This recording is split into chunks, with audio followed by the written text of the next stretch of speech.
6, 5, 4, 3, 2, 1. Okay.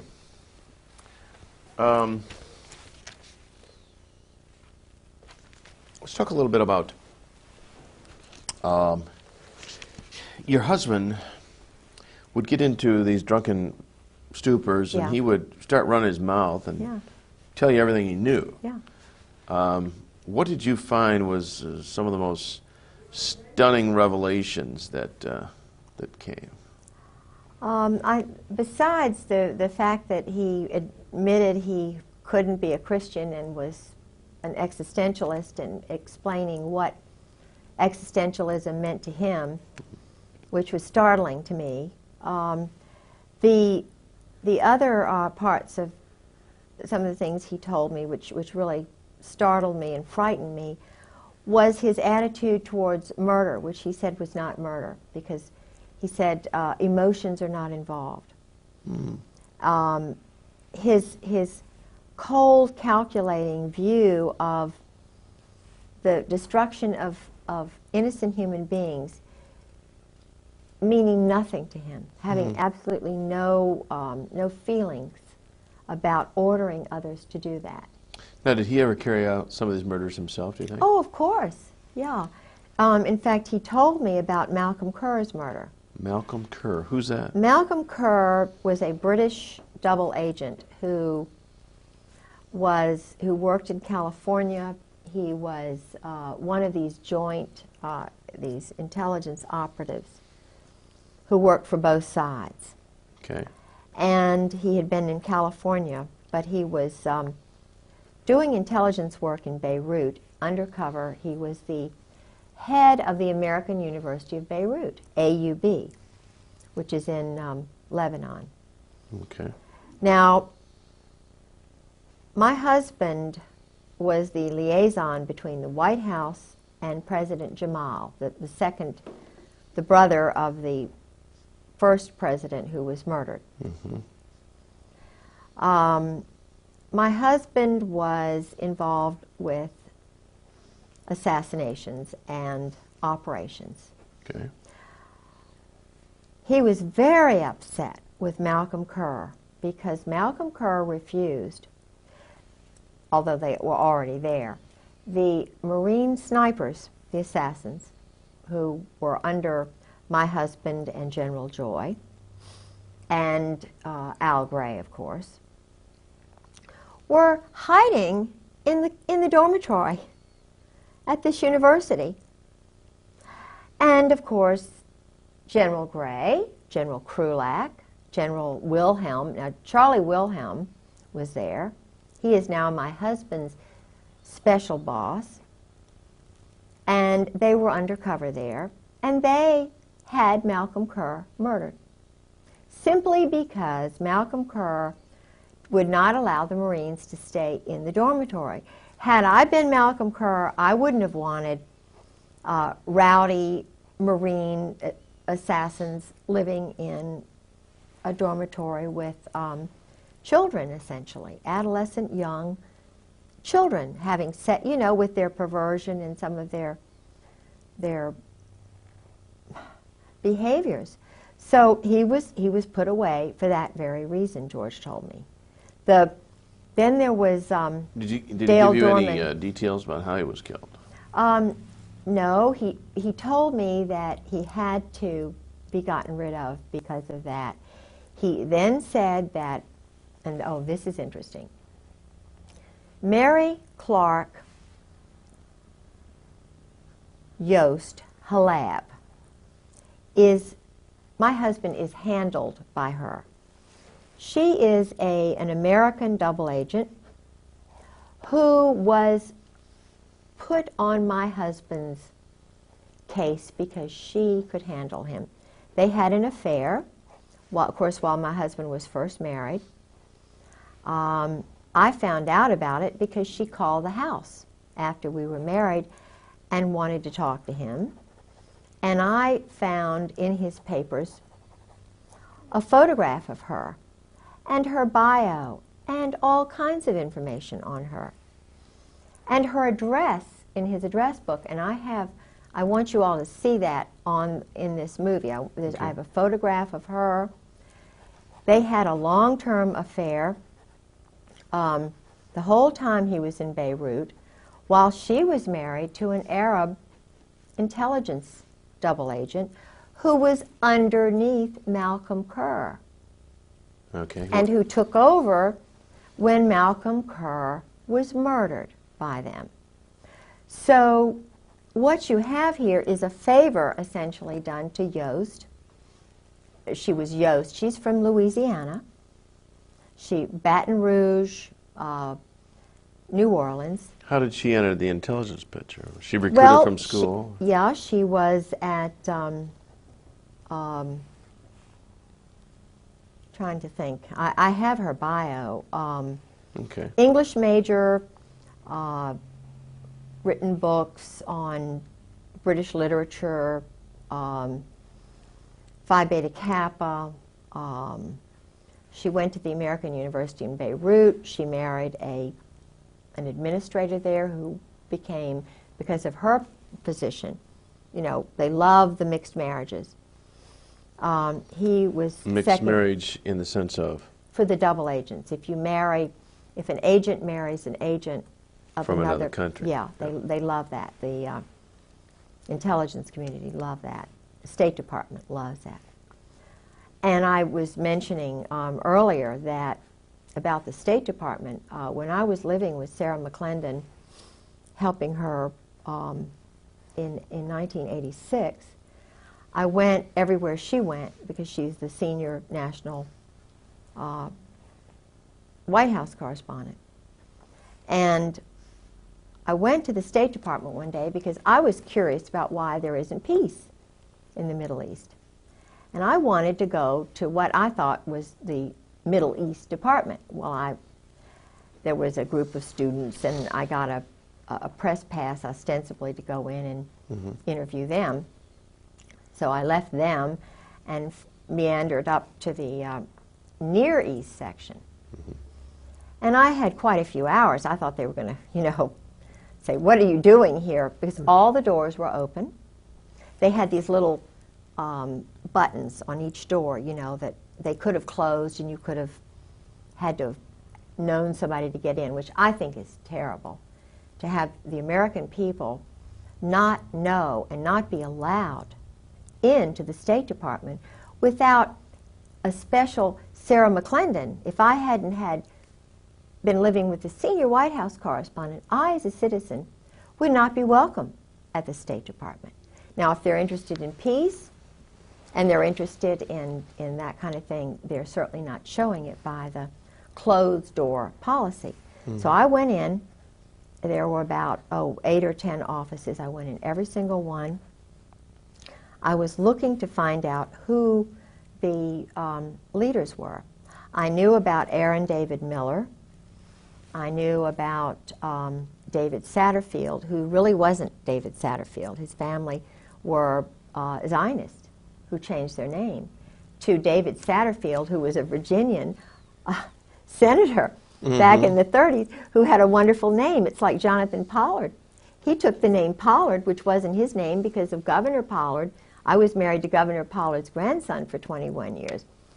They take the names of honorable people, and then they're not honorable. And what was his name previous to Senator? He lived, now Aaron David Miller, I think that is possibly his name. It might have been Mueller. And I'm not saying that just because they changed their name, they're bad. Right. But what I am saying, that there is this idea that go ahead and change it and be somebody else, kind of a snake, changing colors for the moment, not being honorable and truthful. Saying my family is Rosinski. Heck, I'd be Rosinski. I'm the 8th Catherine in a row from Scotland. It's ridiculous. But my daughter's Catherine and my granddaughter's Catherine. We're just, it's a family tradition. Weird, but we're happy with that. David Satterfield, the reason I went there was because in the spring I went to a dinner. It was either a dinner or a luncheon that the World Affairs Council had in Norfolk. And he was speaking. Mm-hmm. And I'm very interested in peace because as a Christian, sure, I want it. I know it's possible if people are reasonable. And this talk that David Satterfield gave, there were probably 20 mentions of Israel to one of the Palestinians. He was extremely biased, arrogant. The arrogance is what bothers me, because you can't have peace, you can't have justice where there's imbalance. And even that comes from the Greek Furies, you know, the female who holds the justice. Women understand balance and justice. And women know, mothers know, if you show favoritism towards one child, the other child's not going to be normal the rest of its life. So a wise mother is fair and tries to be balanced, as most families do that are balanced. Well, after having heard the bias and so forth, and then seeing other people who were involved at the State Department in Norway when I was there, when my husband was doing some weapons deals with Newt Eigum and some of the State Department people under the table when we were supposedly going to Moss for the mayor, and her husband and George were doing some deals. He's sort of a pilot, and you know, there's a lot going on between Norfolk, Virginia Beach, and Norway, and weapons deals and so forth now because of what they set up in the spring of '95.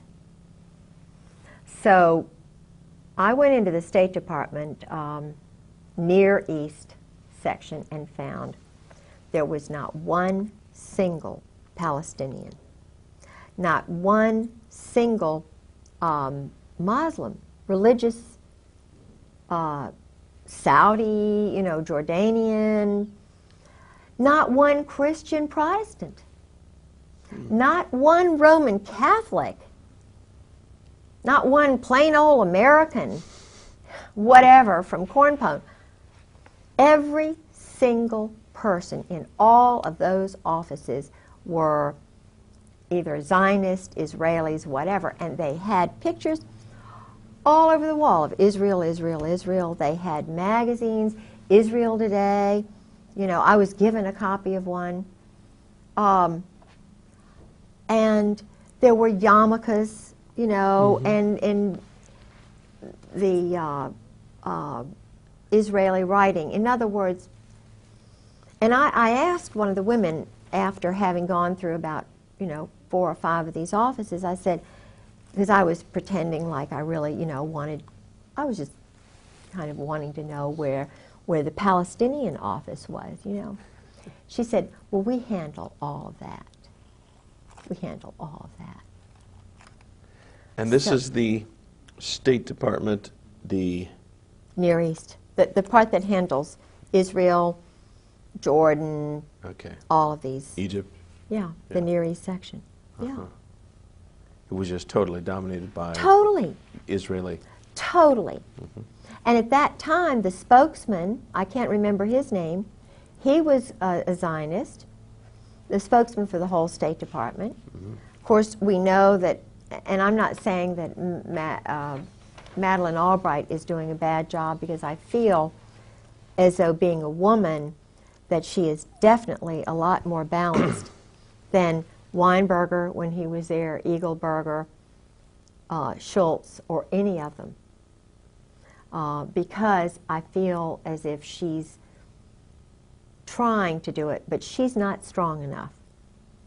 There needs to be a fairness in the State Department, because all the weapons sales under the table are going through the State Department. That's why Ron Brown was murdered. Ron Brown tried for the first time to take away the unfair State Department monopoly on illegal weapons and drug deals. Because the weapons, the drug money is paying for the weapons. The brand new weapons are sold by agents of Israel or this. No, is this a conclusion you've drawn based on your knowledge of this? Yeah, Gorbachev, whatever the guy's name is. Bonifar. Bonifar, and it was either him or my husband worked with him. My husband was the one who was chief of staff under Al Gray when North was moved from the Atlantic Command to the National Security Council. Ollie North. Ollie North. And when you work in the White House, you work under the Army. The Marines have no overlord as such. They can float, they can be truck drivers and still be 4th Marine, but they're run out of New Orleans, just like Oswald was. See, Oswald was homosexually recruited by Clay Shaw, David Ferry, that whole, the New Orleans, Meyer Lansky's guy, Jack Rubenstein, who was Jack Ruby. See, all of the funding for these operations go through the joint, the mob.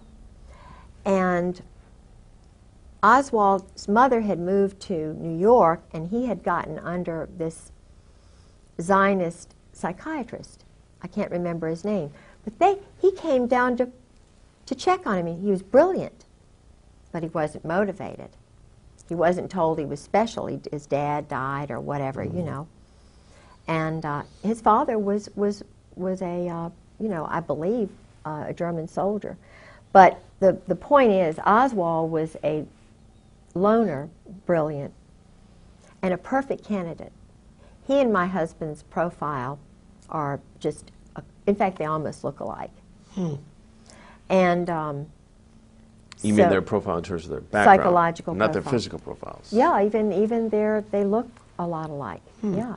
And what's interesting is... They always allege that he had a double. Well, Couldn't you have been see, your this husband. is interesting. My husband, when I saw him in June, after his having lived with me that fall, he was different, a different facial, everything, than the man I married. The man I married and the man I saw in June were one and the same. Had a fuller face. The mouth, the mouth was fine, but the man that I was with, and I know that I felt it was not the same person. Now, I don't think he could have gained that much weight in just a few months, because he was very thin, and Now I could be just, but women sense things. I don't know how to explain it. And I talked to a good friend of Marina Oswald's who knows that her husband was a patsy. And I talked to another woman in El Paso who was in the book The Widows, whose husband was a German, or rather a Czechoslovakian, whose father and two brothers had come over here as mercenaries, like all of these young men are still doing today. And the father sent for the little boy and his sister, leaving the mother back in Czechoslovakia. Evidently she had had an affair or something, but she was banished. I think they do this on purpose, though, because I'm finding that the boys identify with their mothers.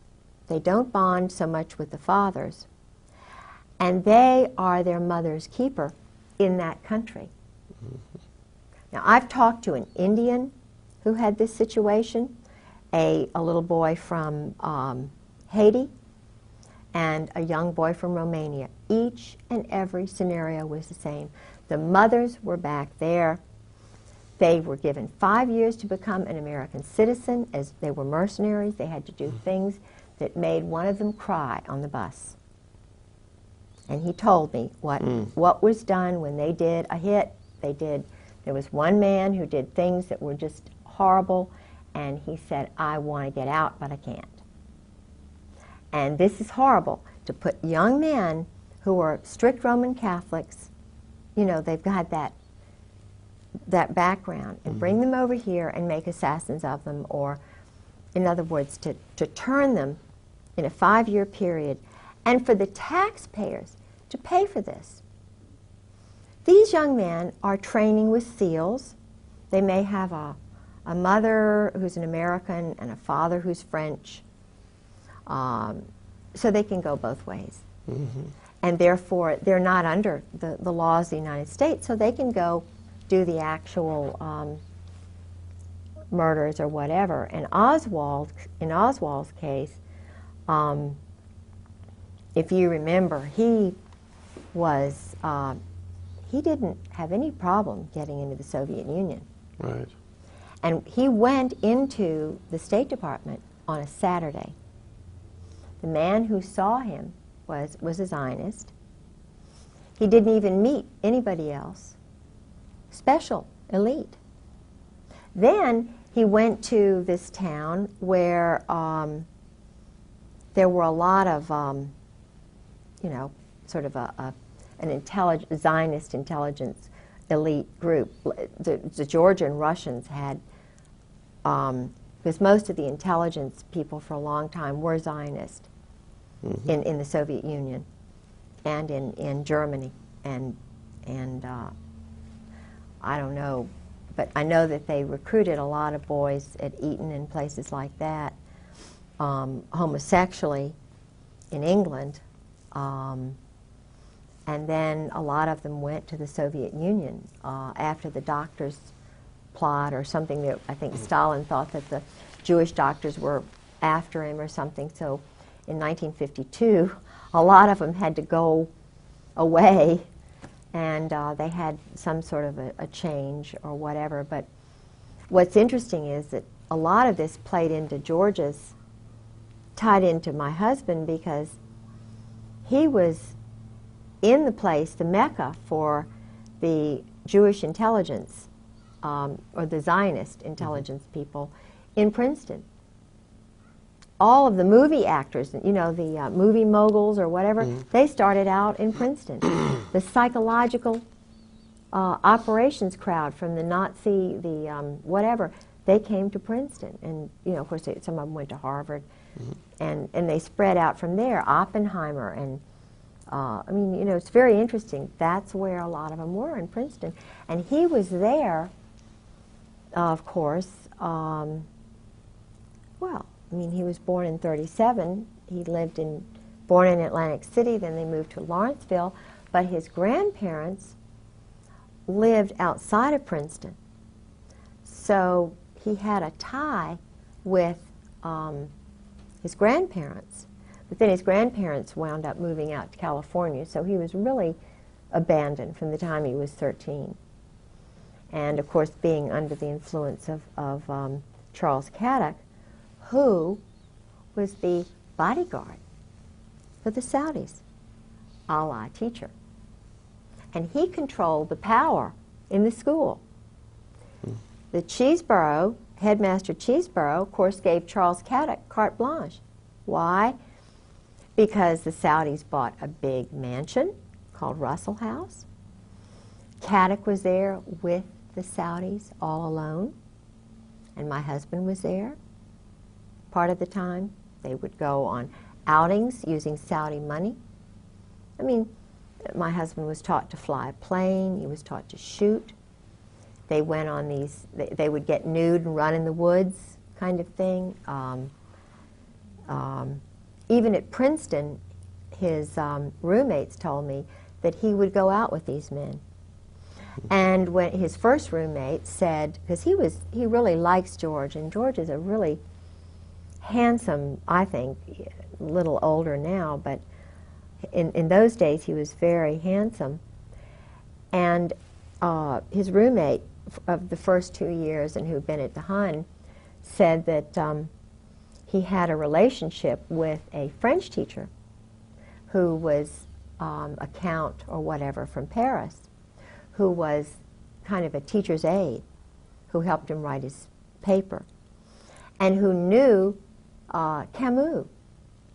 In other words, there was a group, this young French teacher who liked my husband a lot and helped him with his thesis, was also a friend of an older French teacher who was a very good friend of Camus. And Camus was coming over to see him when he was married. Camus is? Albert Camus is an existentialist writer who believed in murder and, you know, sabotage. And the end that justifies any means. Yeah, and he was also an Arabist. They were, you see, Lawrence of Arabia, this group stuff was started by this small group of Kabbalists who were trying to take over the oil. So what they would do would be to find these sheiks and find whichever one would go along with whatever. Well, the Brits were more interested in finding somebody who was fair, you know, not necessarily like that, you know, but then there was a guy named Moose who was in the American State Department who tried to, they wound up, the Americans wound up poisoning this Caddick, got in with the Saudi royal family, the other brother, who wound up getting it. They had a house in Switzerland. The Saudi royals had a big mansions on the Aix-les-Rosés is the place where Charles Caddick died, I understand. And my husband, according to the roommates, one in particular, who said, George never lost track. He always kept up with Charles Caddick. Well, Charles Caddick only died in, what, 1995, 1994. I only heard of him as a teacher in the first 3 years of marriage. But when was he writing Charles Caddick? He was writing him, you know, Charles Caddick and Robinson,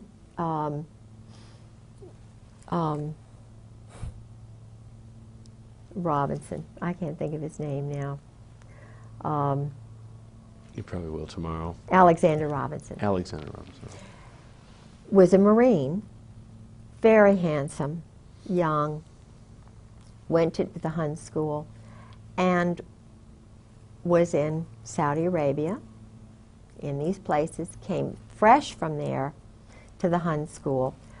Went to Columbia University as a history major, which is an intelligence school. Columbia is a school where, you know, for example, Nussbaum went, who was across the hall from Vince Foster. I believe Ezra Pound went there, but in other words, Ezra Pound knew too much, so they just put him in St. Elizabeth's Hospital. Right. And it was a wonderful Virginian who got him out. You know, in the movie JFK, Yeah. there's a scene where it shows this homosexual. You've seen the movie JFK? Mm-mm.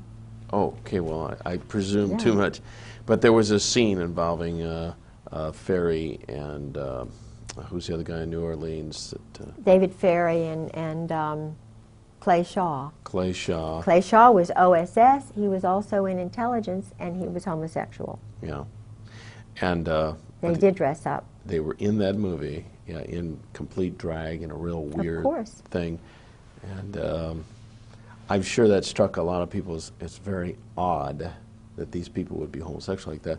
But that actually, the movie very I'll have to see that. evidently, very frankly, brought that across. Yeah. Yeah.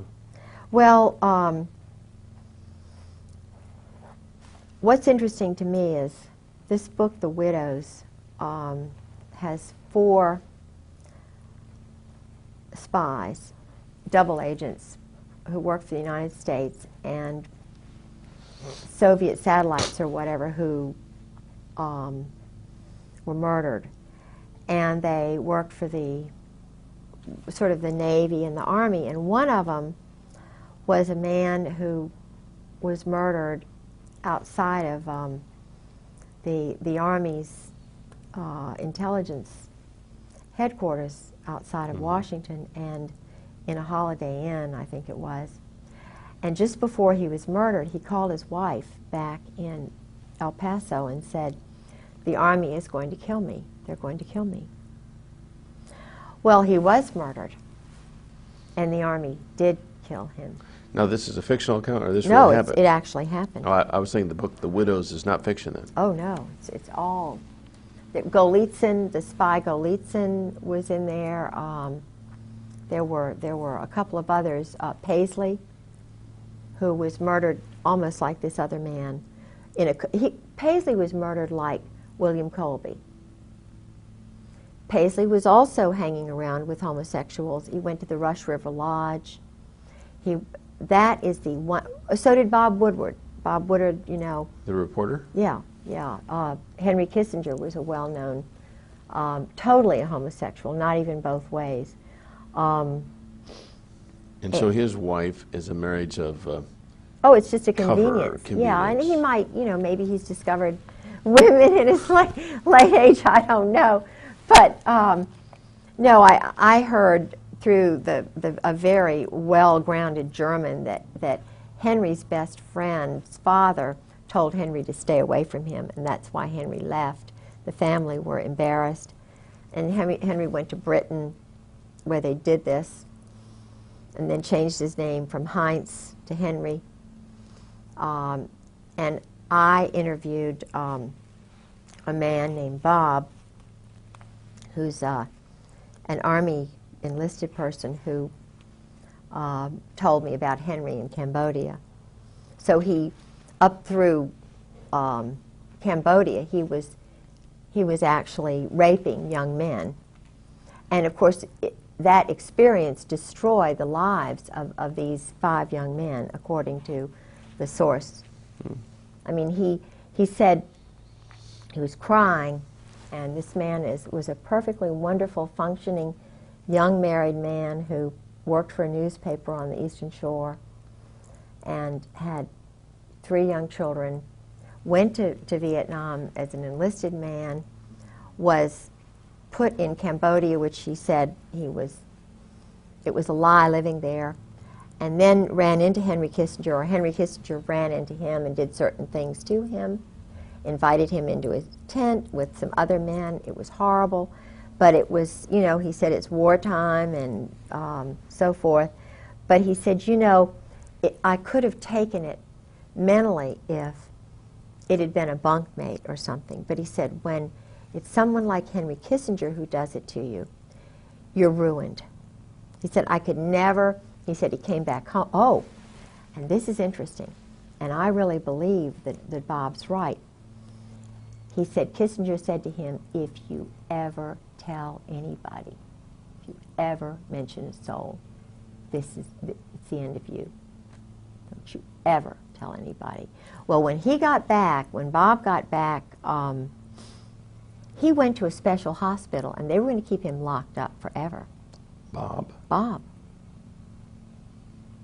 A lot of the other boys just, you know, my feeling is that he was flagged the way I was flagged when General Gray and, you know, Wilhelm had me flagged because I broke up the go-go dancing in the officers' club. I was labeled a troublemaker because I thought it was wrong for married men to be going out with topless go-go dancers in the officers' club dining room, and I took pictures of it, and my husband, you know, got really mad and so forth. And these pictures today are still with you, or they're missing? Oh, no. My husband, what happened, I had the pictures.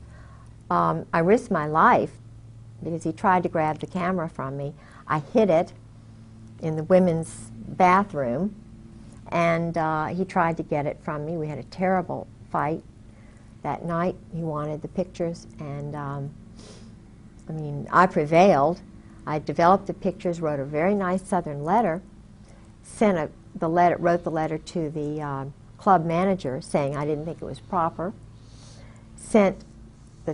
Had 3 sets, actually 4 sets of the 3 photographs I took made, and I sent a copy of the letter and the photographs to the base commander's wife and to the commandant's wife, and it stopped.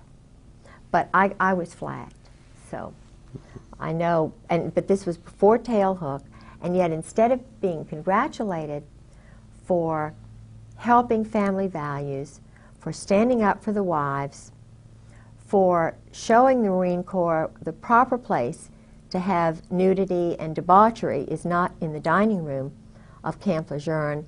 And my husband said, well, this is nothing compared to Okinawa. You just have to get used to it, he told me. Now, I was a colonel's wife. These were young majors, and they were seeing me being talked down to. What do you think it did to them? It demoralized them. The Marine Corps was demoralized.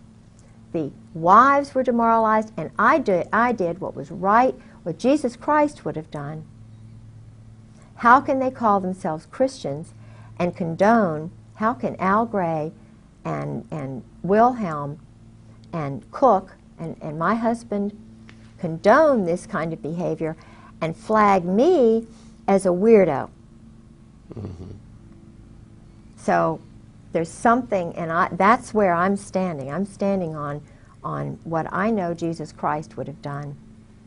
And if they want to, continue to hound me because I'm telling truth, well, that's just the way it is, because I'm not going to lie and develop a different kind of personality just to please them. Mm-hmm. But anyway, that happened. Well, it's certainly honorable. Now, so then the book, The Widows, continues with... Yes, yes, and I contacted this woman. There was a detective who had to be hired. She knew he'd been murdered. The Army covered everything up. She had an independent investigator, and the interesting thing which happened was that she worked in a toy shop. This isn't in the book.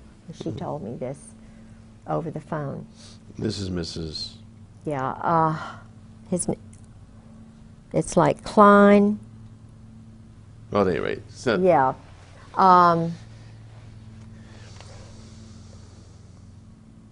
Anyway, he's a.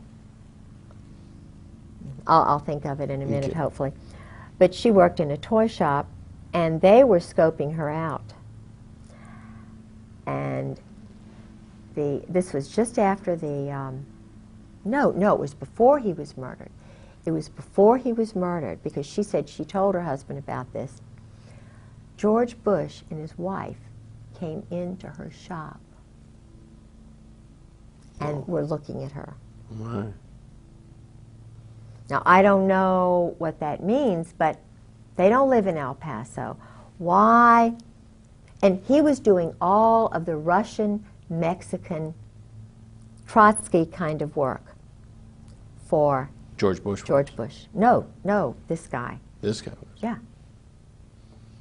And this is while Weapon George sales. was CIA director? Right. I believe he was CIA director then. But the interesting thing to me was that why would he scope the wife? Why would he bring Barbara in? You know, did Barbara know? Was he just using Barbara as a, but she was being observed. Mm. And it was shortly before he was murdered. And I know that Parker Host, my husband's friend, has dealings with George Bush. So, I don't know. I know there's a lot to do with oil and Aramco and, Texas and all of that. I know it's very complex, but where I draw the line is murder and assassination and corruption and lies and deception and cruelty to innocent women and children and families, just because they're not elite. Mm-hmm. Just because, now, Mrs. Bush is in the Colonial Dames. So is my mother. Colonial Dames? What Colonial Dames. It's a, Colonial Dames is a very elite group of women, they think they are, who are descendants of George Washington's aides. Oh. And they own George Washington's ancestral home. Solgrave Manor in Great Britain. They run, they have Wilton in Richmond, which is an old house where Lafayette visited. I know there's a connection with Lafayette and the Masons. And I know there's a big Mason contingent in the Warfare Selling Group, because the head admiral in Norway, Igam, not Igam, because he's in charge of the prisons which have the drug lord. He's running the drug lord out of his prison, and he's a friend of George's, Newt Igam. They were talking about this, as though I would know about it, you know. And he has a house or a cottage right outside of Kolsås, Norway, which is where they have their one of their underground bunkers. They have one in Narvik, and they do a lot of the cold weather training NATO does up there. But I know they're doing weapon shipments out of Norway. Okay, we'll call this a wrap for I'm tired. this session. You have done a stellar job. Well. You have done a stellar job. You want to be sure to take all these things. Yeah. They would be secure here, but let's not take Well, any chances. This is not in order, but this is interesting because they're talking about having mercenary guys now, like the executive decision or they're hiring mercenaries. Countries are to do, but it's not just countries that are hiring mercenaries. It's others. This is his Princeton yearbook, and what some of the guys are doing this year, which is interesting. Okay, all set. Here, I'll move.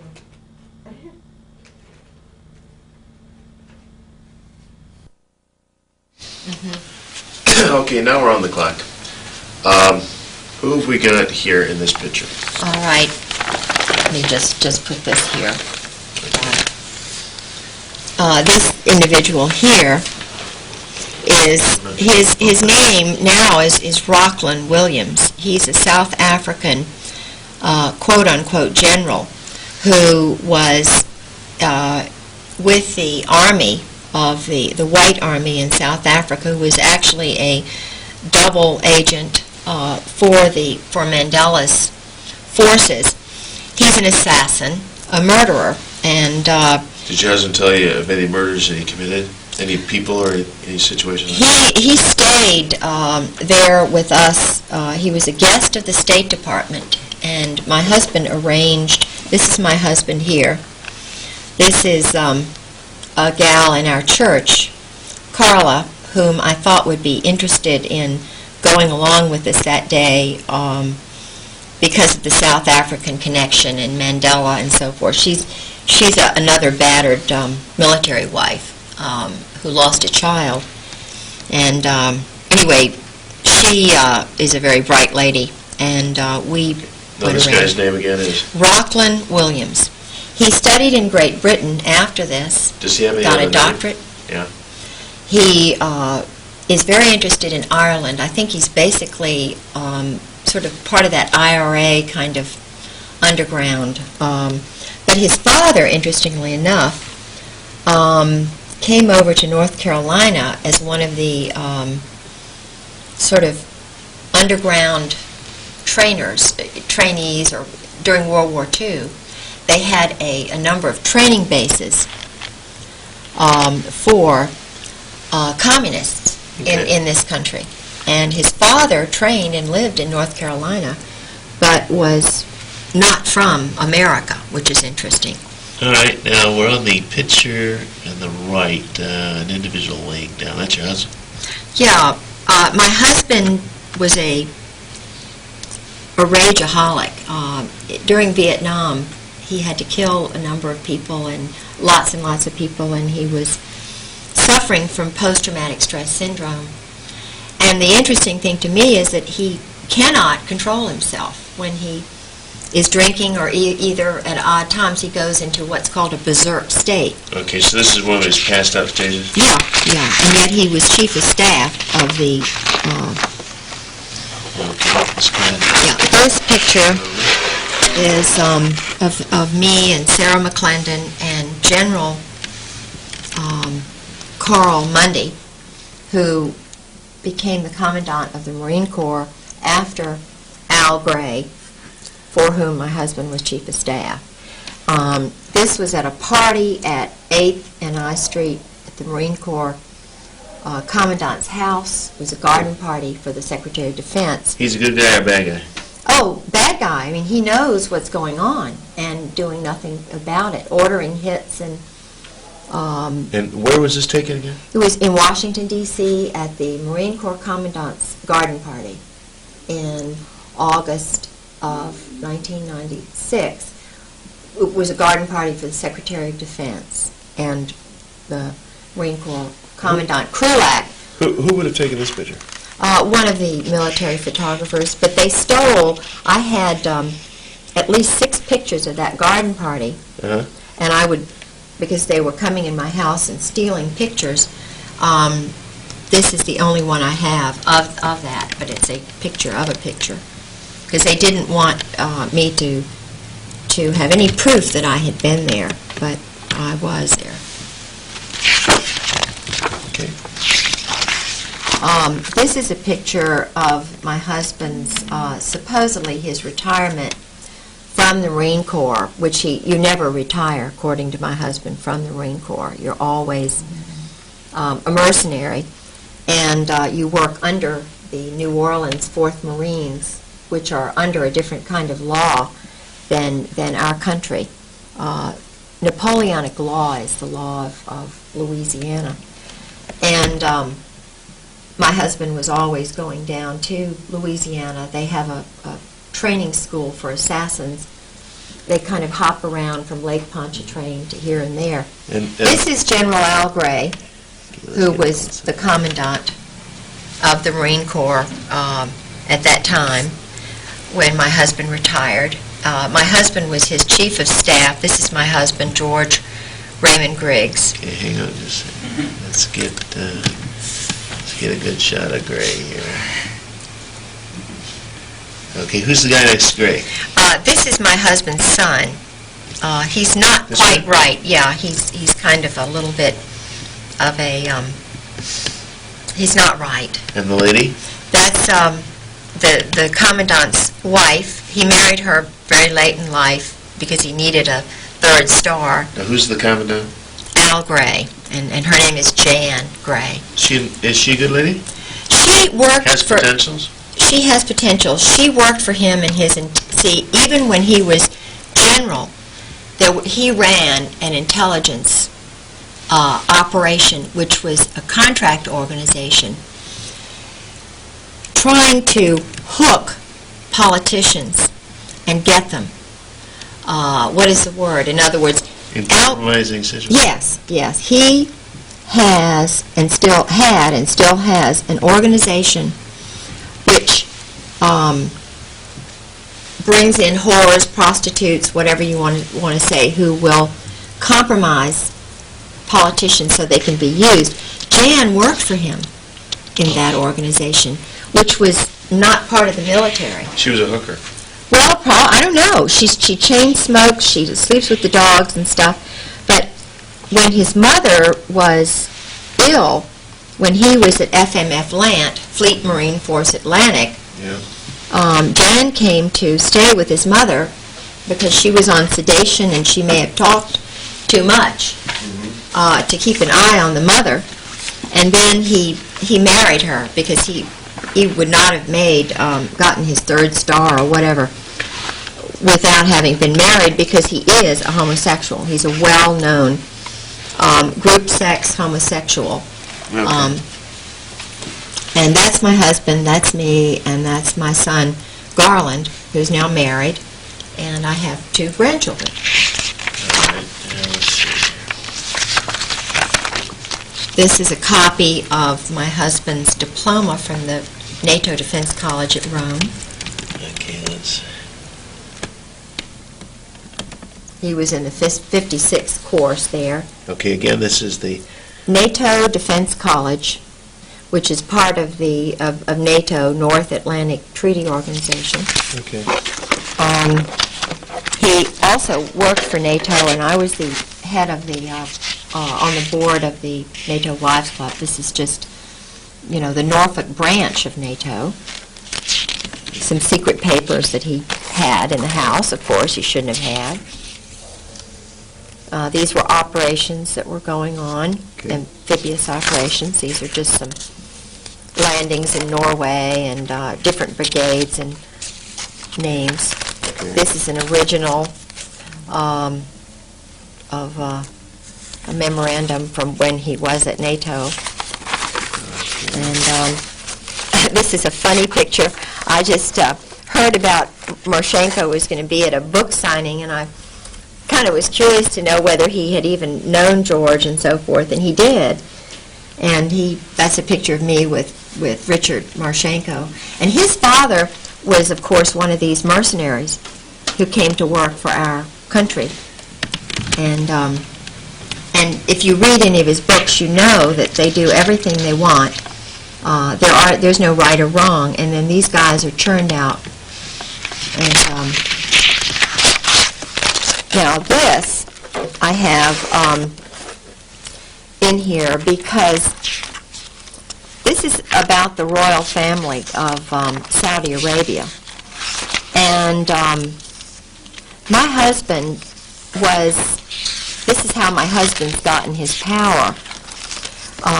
Because my husband went to a private boys' school on scholarship. He was hooked the same way Oswald was, homosexually. Mm-hmm. And the three oldest Saudi boys were also hooked homosexually. The first one to come over after the uncle had been murdered, because the uncle was a really good guy, and he favored the British. So these saboteurs, these communists, who were in... Now, when you say uncle, you're not making reference like Man from U.N.C.L.E. No, the uncle of okay. the Saudi royals. I just wanted to say connection between that television series and... But Mansour was killed. It was Mansour who was poisoned in Paris. Right. Okay. And my husband went to school with them. And now there's one of them involved with the Marine Corps. He's kind of... All right, this is the recruiter for my husband. I'm sorry it's not a better picture, but it was faxed to me, and they took the originals. This was a copy of an old one. His name was Charles Caddick, and he was a homosexual. Borland was a homosexual. Okay, I need you to hold it up about 2 inches. There, that's close. Charles Caddick died in the Saudi... one of the Saudi mansions outside of Marseille, where they used to have the group sex orgies. It's a place called Aix-les-Rosés. Okay. And okay, I think that's. Then we get into the diary. What's this here? Oh, yeah, this is one of my husband's friends whom I talked to about some things that were going on. He was on the ship with my husband, Ed Townley. Did you mention any of these during our interviews at all? No, I didn't mention Ed Townley, so he's not. Right. Let me see if there's anything here.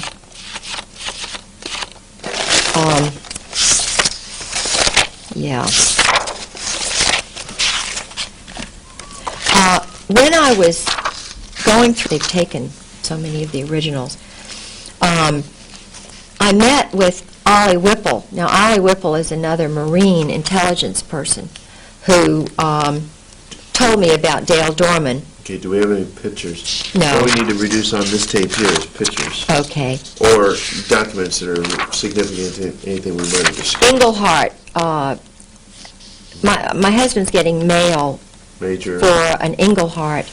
Joseph Angel. And I know that there's a connection. There's money's being laundered.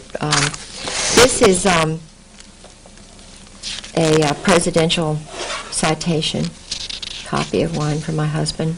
Okay. Oh, and this number is important because this is not his Social Security number, and you can find out a lot by that number. I think it's either 077 170 or,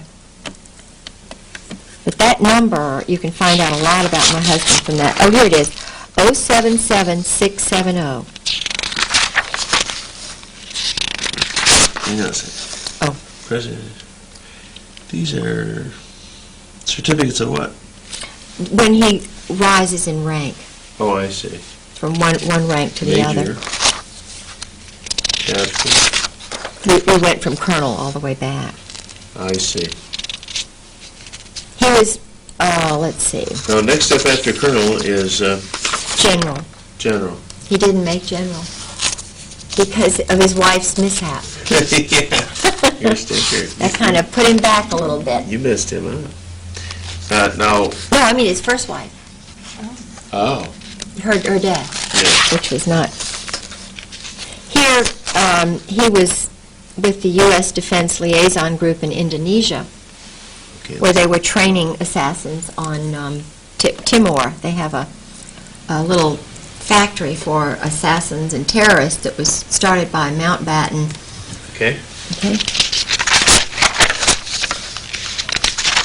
This is NATO headquarters.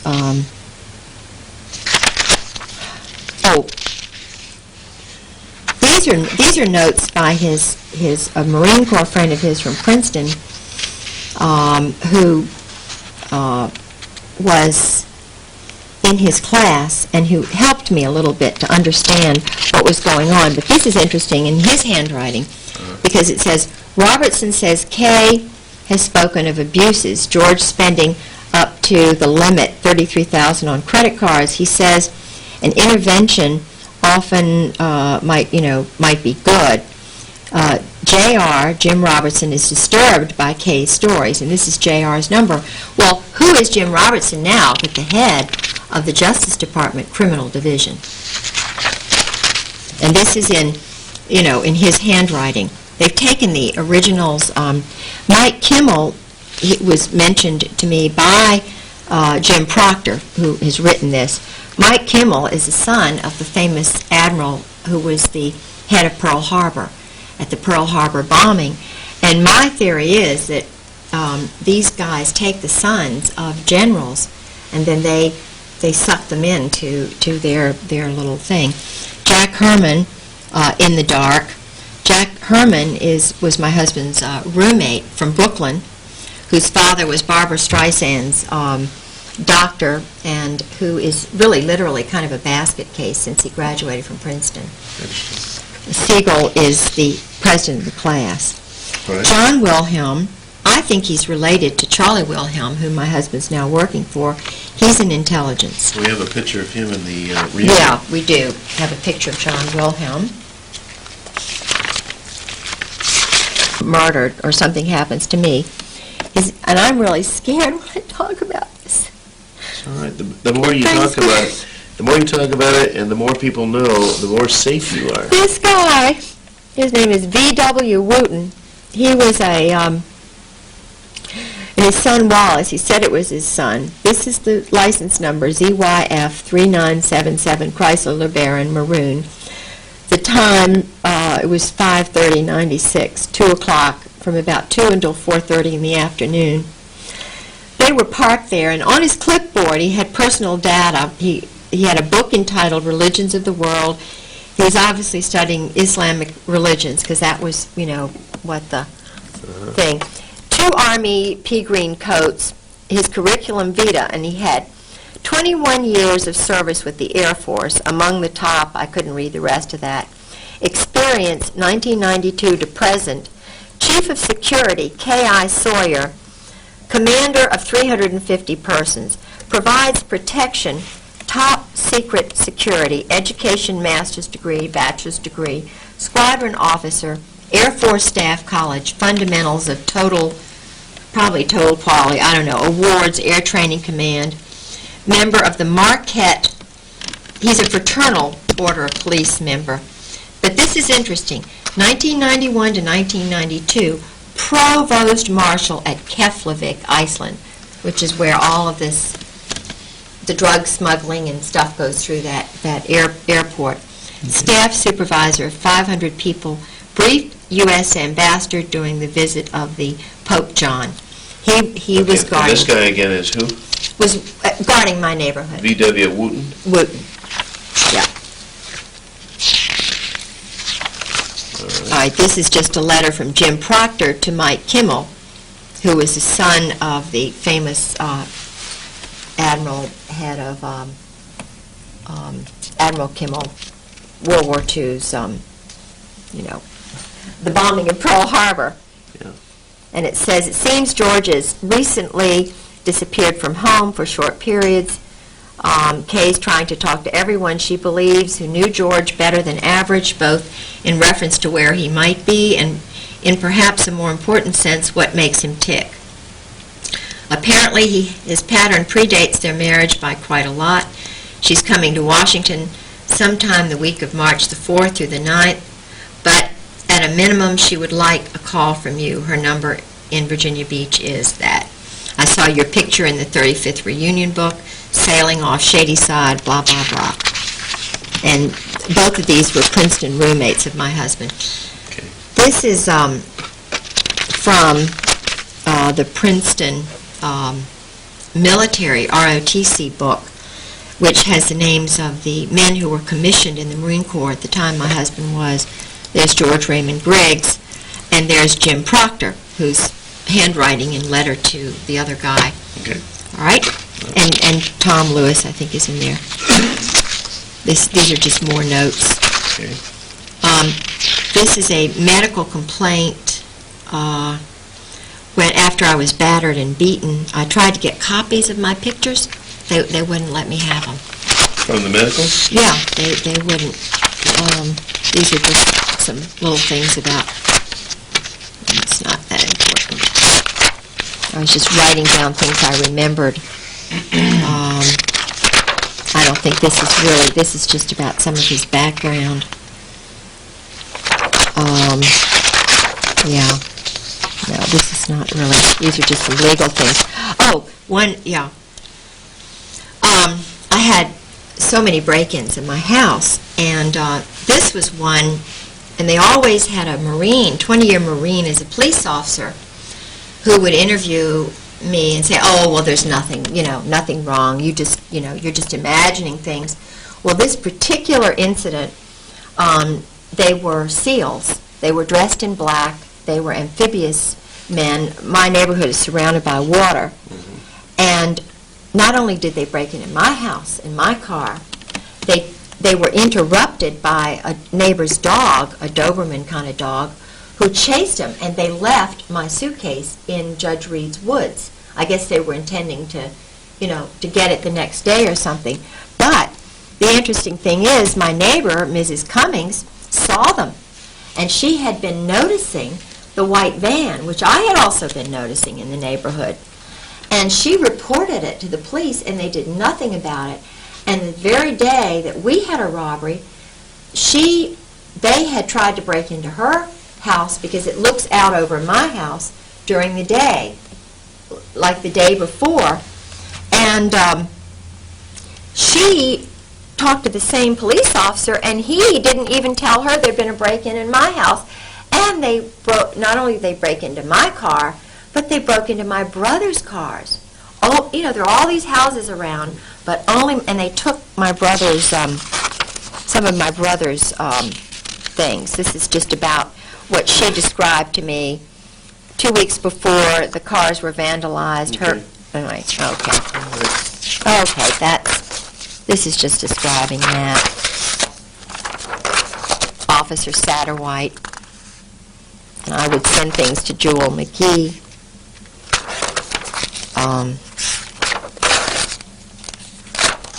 These are just. I had a lot of things going on in my house where they were doing things.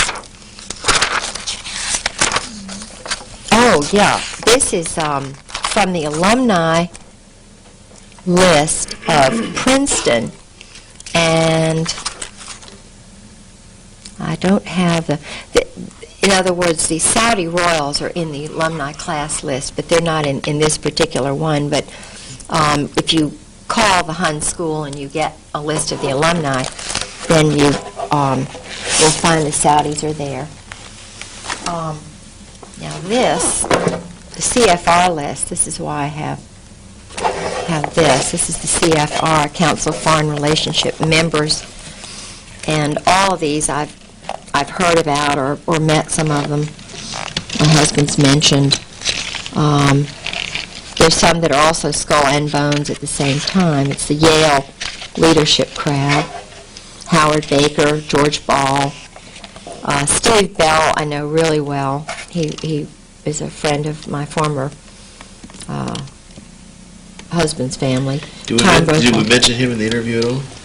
Steve Bell? No. John Blum we did mention. My son is married to his daughter.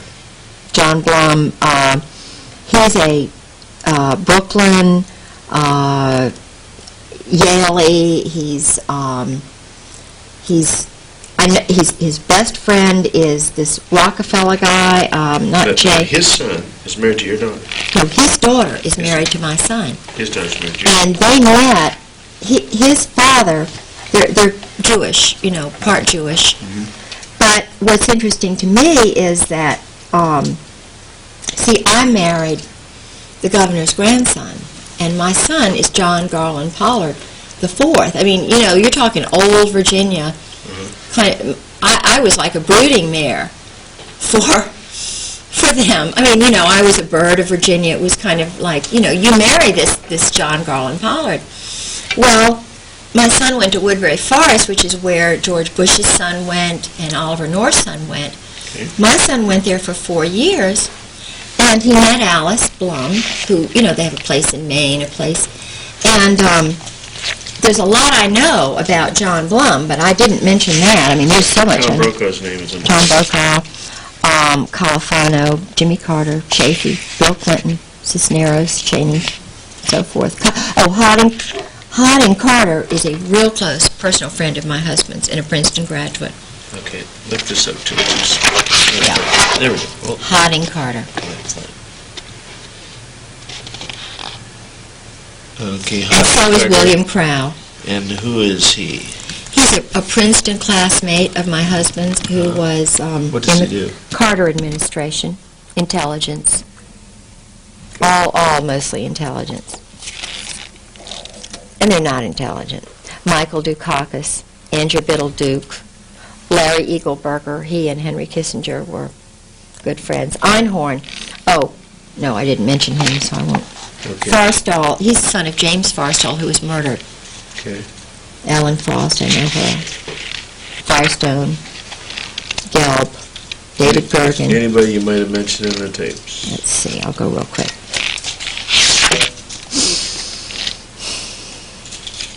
I may have mentioned David Hoops, but I don't think so. No, okay. These are just CFR people. Yeah. Henry Kissinger. Names, yeah. Oh, another good friend of my husband's is Cord Meyer, and Bob McFarland, really good friend of my husband. Pelletreau, real good friend of George's. The Pincus family. Oh, Consuelo Rice, she's a good friend of my husband's. The Rostos, all four of the Rostos. Yeah, these are bad guys, major bad guys. David Rockefeller is a friend of my son's. He came to my son's wedding. David Rockefeller? Mm-hmm. In Connecticut. He was in Connecticut. Mm. George Schultz, really good friend of George's and everybody. He's a big power guy. He knows a lot. He's the one who went to Clinton's and told Clinton not to run, that they were going to get him. Yeah. And had a meeting, and Clinton threw something at him and stuff. Call Sarah McClendon. Sarah was full of that story for a number of days. Harry Train lives at the beach, and he's, I know him very well. He's part of the New World Order crowd, former. Strobe Talbot, another good friend of my husband's, really good friend. David Stockman. Dave Stockman, he's a Michigan boy. Oh, Casper Weinberger, Cap Weinberger. That's it. What about Stockman? Oh, Casimir Yost, I mentioned him. I'm sure that's Mary Clark Yost's son. I'm sure. Yeah. I know it. Okay. Do you know Mary Clark? That's that. This I think is interesting. This is an intelligence and electronic warfare operations book distributed by the Army, and what it shows me is how arrogant they are about subversion and deception. In other words, this is just a regular old field manual, 1983 or whatever, and deception is so important, and deep operations, deep cover. They don't have the word. Open that up again where it says deep cover. Let me get a close shot of that.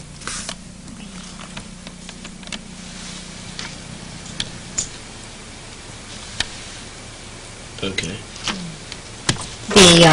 In the special operations is what my husband was head of, operations. The electronic warfare, an important part of electronic warfare is deception and knowing everything about the person, not just knowing about the target. Now, human beings are called targets. Women now are being targeted by the military, right. Wives like me. So they'll have a team finding out everything about my grandparents, my family, who my friends are, to try and discredit me. And of course, everybody who is flagged, who is a target, they'll jamming is the deliberate radiation or re-radiation of electromagnetic energy to prevent or downgrade the reception of information by a receiver. The multi-spot jamming is directed against more than one frequency. In other words, they jam I've had my caller ID downloaded. Sarah McClendon called my house and was told she couldn't reach me. It was a military base.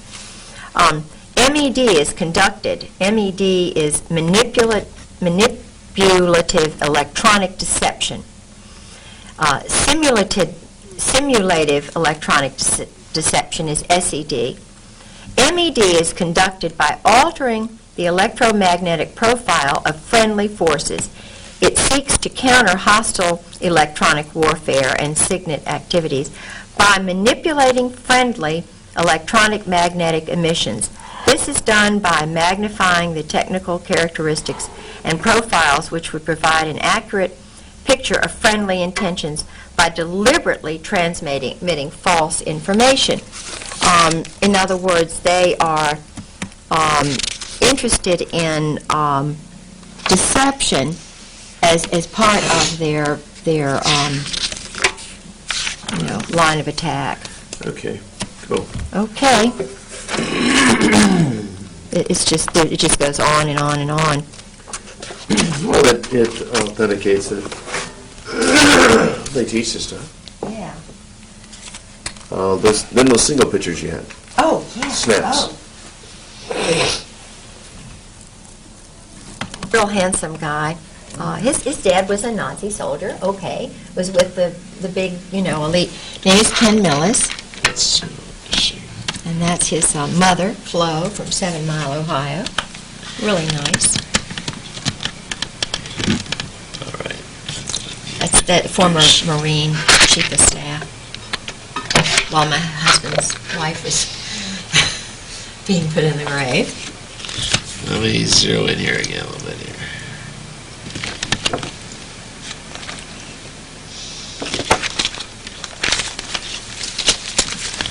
This is where I gotta back off a little bit. I gotta get tight on that.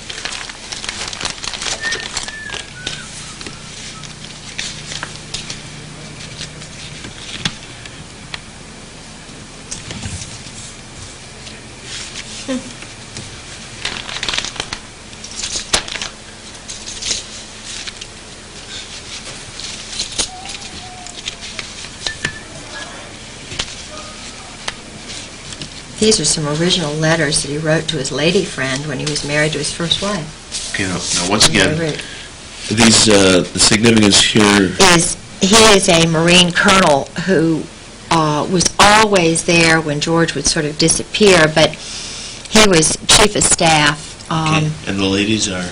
His wife and his mother and my husband and me. Okay. Okay.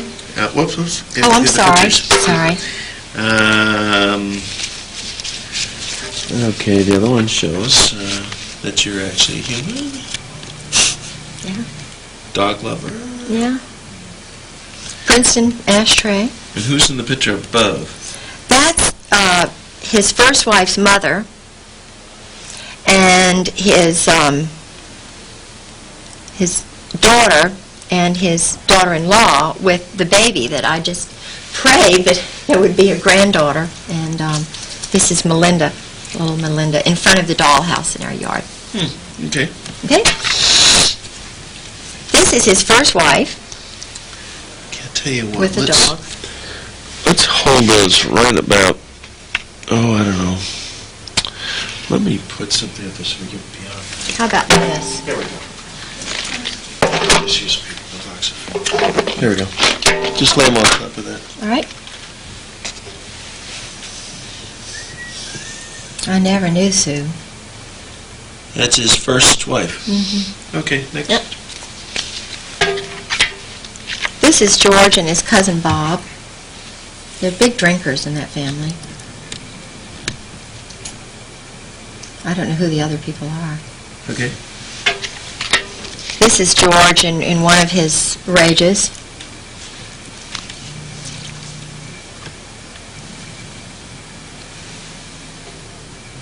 This is in the morning too, without alcohol. I gotta back up in order to get it focused. Back up to the raging one, the one we did before. Okay. I mean, I'm scared. You're talking major injuries I've had, broken bones, and I reach out for help, and then I become the target. So you're taking a picture while this rage is going on? Yeah, risk of my life. Was he where you were taking the photos? He's in a total, unbelievable state. Okay, next. It's called the berserk state. This is just, when he walks around nude when he gets in these stages. Okay. Can't help. I mean, I don't know. I just don't know how to. This is him again. He'd take a lot of the pictures and cameras. He'd break cameras, and because I was trying to get somebody to help me protect my life. Just get some help. Yeah. That's all. I wasn't trying to tell on him or, be a bad. I was just trying to get some help. And I was scared. I mean, this is the normal look. He has the look of someone's a little deranged. Yeah. Who's the wee bit? I mean, this is a guy working now for Wilhelm in Florida. I mean, giving secrets away, that's the least of the thing. This is former mother-in-law and me, Cody. Here he is in his bedroom. Okay, now, his particular state of mind here is what? He looks a little defiant. Yeah. Well, I mean, what's he doing? It's fine if he's a nudist, but, I mean, I didn't know that. He didn't say, I'm a nudist. It's just, it's like I was married to a stranger. This is the George that I thought I knew. Okay, I'll tell you what, on that picture there. You know that little rule of thirds I told you about? Yeah. Whoever took that picture did not know about it. Oh, right. They have the on the bottom third, not the upper third. Where was this taken? At the Norwegian lady statue. Okay. And this had to do, they gave me a Norwegian Viking ship that day. That was the port master of Moss, Norway, George. Okay. Happy George. This is another, I think we have that one. Oh, let's do a Happy George, too. Yeah, let's do Happy George. This is George on Melis's boat with his little Princeton hat, and we're going out in the boat. Okay. And this is again the one when he was he wouldn't eat for 2 days, Passed out, okay. Yeah. This is him in the yard. He'd do that nude in the yard. You know, it was just so, well. Bizarre. Yeah.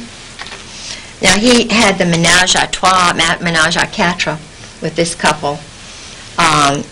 This is his wife, Sue, who's with Jim Earl, and this is Nancy Earl and George. And they would do the group sex, you know, the swinging or whatever you call it. And I had lots of people tell me that, and yet he's, you know, very trusted, and they know everything kind of about him. This is another woman he was sleeping with in Beirut, whose husband was the assistant director at the American University of Beirut, who was an Arab. She was an intelligence person. And her son is Kashmir. Okay. This is just, you know, some bruises of me. That's not very nice to look at. There are injuries. This is George with his booze. Let's see it. But he looks like a little happier, George. Oh, he's always smiling when he's drinking. Bless his heart. You know, he's always smiling. Okay. I'm trying to... this was a secretary in Indonesia that, and I know this is kind of terrible, but he and Anne Bouchou's husband and George, they would all sleep together. He went to visit her parents in Australia. And he told me about that. Now this is Louis Buell, the famous general, who was the one who was going to get him, you know, he was going to be a general, but Louis died too soon. There's Louis again. Here's Halab's address. You can tell that, you know, he tore it up. But I went and retrieved it. There's Halab and company, Halab. Halab. And these are just some letters to Anne Bouchou, another person. That's basically it, I think. I think we've got all of it. Okay. That's it. Right, then any other photos you... Yeah, when would that have been? Oh, 93, somewhere around in there. 94. November. Hang on a second, don't move it. Okay.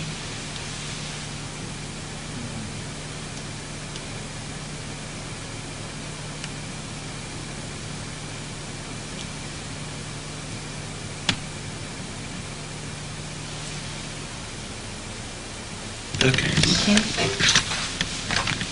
This is Mr. T. Parker Host,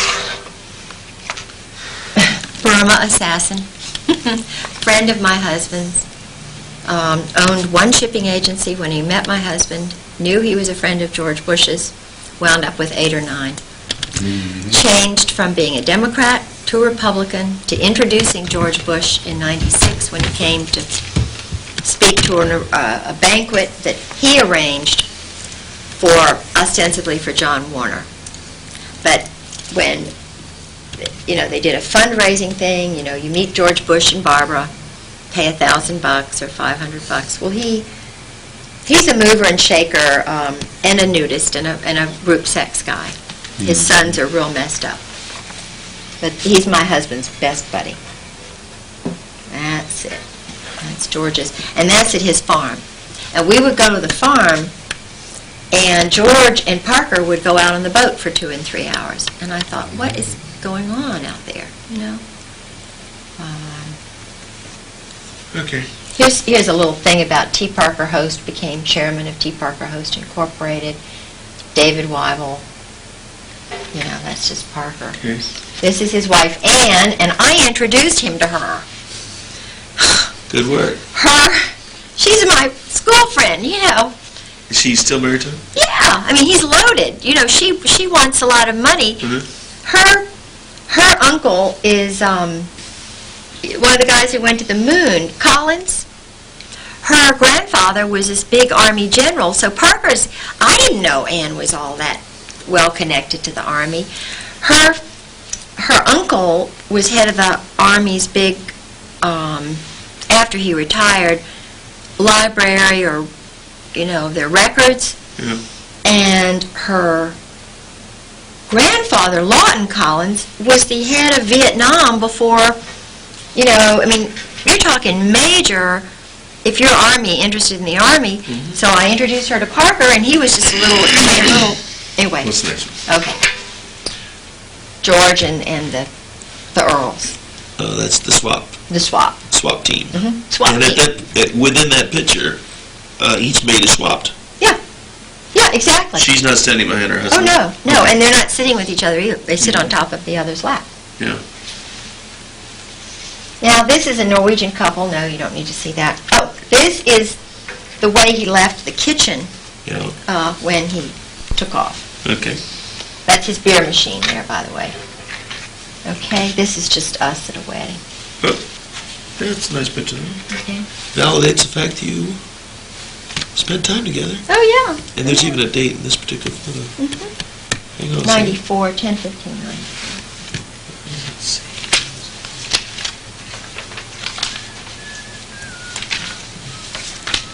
This is a little good here. This gives a summary of his background. You might need a copy of that. This is his whole, it's not really, doesn't go into the operations and so forth, killing operations. You know, when he was in Jakarta and Naples and Shea Okay. and Beirut. Next page. All right. That's it. Got it. I think that's all. All right, and when you get back to Northville, any more photos you can find of any kind, here's what I would suggest you do. Go to Kinko's and just arrange them. You know, like if they're little ones, just arrange them so they fill up an 8.5 by 11 sheet. Right. Have them make copies of that, and then you can cut those out, flip them over, and explain On the back. what they are. All right. Fire them off in the mail immediately. Okay, will do. Will do. Thank you. I feel better having it down somewhere, you know. I mean, I've got some things